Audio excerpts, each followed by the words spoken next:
Alright, so I just got my copy of Grimcoven delivered, and I'm going to unbox this for you all today. It was just in a single box.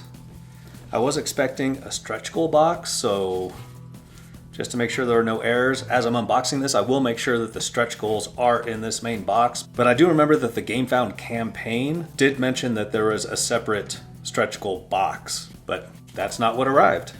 We did get this neat little envelope here. I don't know what it says. Dear Hunter, the coven has been signed. What lies before you is more than a game. Blah, blah, blah. And it looks like it's mostly just talking about the journey of the campaign and how our votes mattered and that sort of thing. But let's get started. Let's get into this box here and see what we got. I am feeling the Awaken Realms lid lift for shipping. And they better not have done this to us again, where they're going to give us a box where once we get it all unpacked, everything doesn't fit back in the package without lid lift.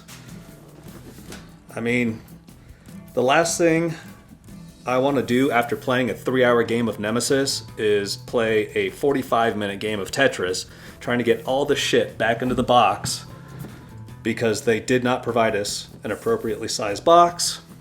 In fact, they're providing us with a box that's smaller than what they shipped it in. It's crazy. I mean, I do understand why publishers want to use the smallest box possible. It saves on freight, because as you can get more units within a single cargo container, the price per unit to ship is reduced.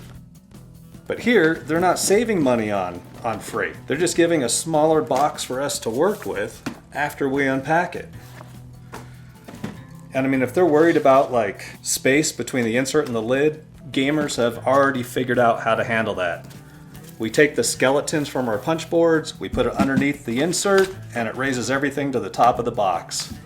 I hate to rant right out of the gate here, but Awaken Realms give us some flexibility in how we store our games and stop shipping us games with lid lift, and then we can't fit everything back in once it's all punched. Alright. That being said, we got a ton of cardboard. I don't do cardboard here. We're going to look at miniatures. I do notice that almost every little bit of paper is pretty beat up.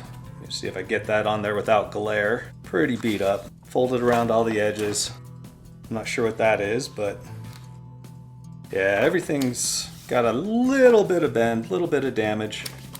No big deal. I'm not a collector. I'm a player. So that is not really a big issue for me personally.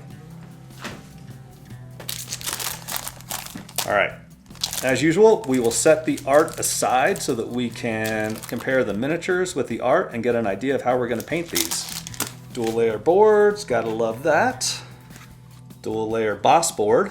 And now the miniatures. So the miniatures, unlike the paper components, these look very well packed. Alright, so I did open up a couple of the cards just to see if I could get the artwork to make this go a little faster. So let's just roll through here.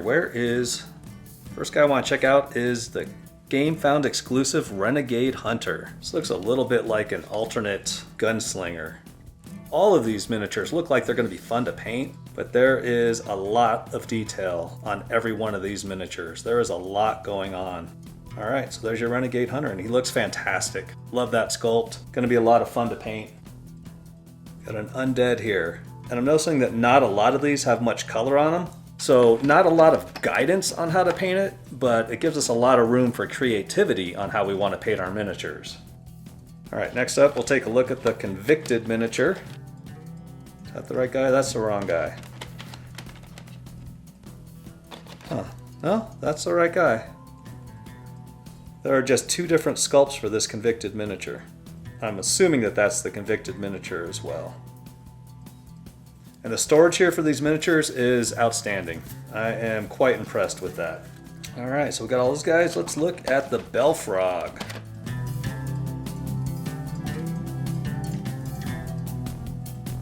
Now that looks like he's wearing like a red cape or red scarf or something. Again, a lot of detail on these miniatures. Going to be a lot of fun to paint. We're going to work some red, it looks like, into every single miniature that we paint for this game. Alright, next up we've got the Blood Doctor. And I'll be honest, what drove me to back this game was the miniatures. That pushed me over the edge. I mean, I'm interested in the theme, the gameplay looks fun and all, but if it wasn't for the miniatures, I probably could have passed on this. Next up, we have the Alchemist. Pretty cool. Face on this guy doesn't look quite as hollow as it does on the game art, but he's still going to be some fun to paint. I keep saying that. This guy looks like an alternate sculpt of the undead minion. So again, pretty cool. We have the Corrupted Gunslinger. And then on the other side of that, we have the Gunslinger. This is going to be the first miniature that I paint for this game. I'm intending to paint 3 miniatures for the game. Definitely, at least 3 miniatures. This guy I want to paint first just to get a feel of how I want to approach every miniature for this game. Specifically, I want to figure out how I'm going to do the red effect on the miniatures. So this guy's not overly complicated, so I feel like it'll give me a good chance to experiment without getting overwhelmed with all of the little details. So I don't have to worry about every single detail on every single miniature. Corrupted Keeper. And I plan to use the red effect as an OSL, which will cut down on the amount of detail that I have to paint. I know OSL sounds like it's a lot of work to some people, but for me it actually makes painting easier. Because I'm essentially just layering up highlights with a single color over an entire section of a miniature. And for me that makes the painting go faster. Is this the other mannequin? That is crazy looking. I don't even know what the front side of this is. He's facing 3 different directions. That's an insane miniature. Next we have Duality, one of the first miniatures without some obvious red in the game art. Then we have Corrupted Duality. Alright, we have the Technomancer. And I like how some of these characters came with built-in effects that we can use for OSL and that sort of thing. Because I really do plan on using OSL to make the details on these miniatures easier to paint. This one comes with cool dual-colored plastic, which I am completely indifferent to because I'm going to prime this and paint it anyway, so I will paint my own lightning effects on this guy. Alright, let's see if I can find the Death Jester. Who is this? That's not it. Alright. We have Harley Quinn. Man, I really like this sculpt. This looks a lot better than what I remember seeing in the campaign. This looks really nice. And we've got some color to work with on the game art there. That gives us a pretty good guide on how we're going to want to paint that. Then we have the Corrupted Death Jester. We have the Undead General. This will probably be the second miniature that I paint for the game, because I believe he has the most detail going on with him. Like, this looks overwhelming. So I really want to tackle this, put the tricks that I develop with the Gunslinger to use, and see if I can tack this guy in a reasonable amount of time. I haven't decided what the third miniature I'm going to paint is. I'll let you guys decide. I have an idea, but I'll let you all decide on what the third miniature is. Alright, we've got the Swarm Mistress, and these are all the Grief Bound. So these are the big bads in the game. These are the boss characters. We have Convergence. This is solid. This is a heavy piece of plastic right here. Yeah, not sure what to do with this guy. I mean, he looks basically gray with a red background in the art. But it looks like right in the center there's like a little summoner or something. I don't know what that guy is. It looks awesome. Yeah, that's a very cool sculpt. Very heavy, very cool. I am not sure what that is, but it looks like a piece of terrain. Alright, let's do the Graveyard Dragon. Yeah, and this guy was a stretch goal. So even though it doesn't come with a stretch goal box, it looks like all of the components promised in the stretch goals are included in this one massive box. And this is a massive box. It is 13 inches wide by 15 inches deep, and I tested it already and it fits perfectly in a Kallax shelf. It has the exact width and depth of a Kallax shelf. Not super excited about this one. Though it does look like he has tombstones in the art there. Are those tombstones on his back? Right up top there, right along his spine? Sure looks like it. And then there's this guy. Just in case I haven't got my fill painting tentacles with Cthulhu Death May Die, I can always paint this guy. Yeah, this will be the last miniature that I paint for this game. I have had my fill of tentacle painting. For now.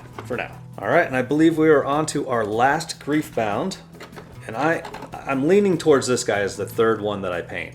I would like to do some heavy rust work on this guy. It's not something I've really done before. Kind of want to push myself in that regard. Yeah, so unless you all have a better suggestion, I think this will be the third one that I paint. I'm going to paint 3 of these no matter what, and then if I love the game, I will paint all of them. But I'm not really planning on doing a full series like I did with Nemesis to get them all painted. Alright, so that wraps up the miniature showcase for Grimcoven. I would like to thank my amazing channel members for supporting what I do on this channel. You too can become a channel member for as little as $1.99 per month and receive perks such as early access to videos, extended versions of all of our painting tutorials, and even a tier that lets you choose which miniature I paint next. Thank you so much for watching. Please hit the like button and subscribe to the channel to join our growing community of gamers.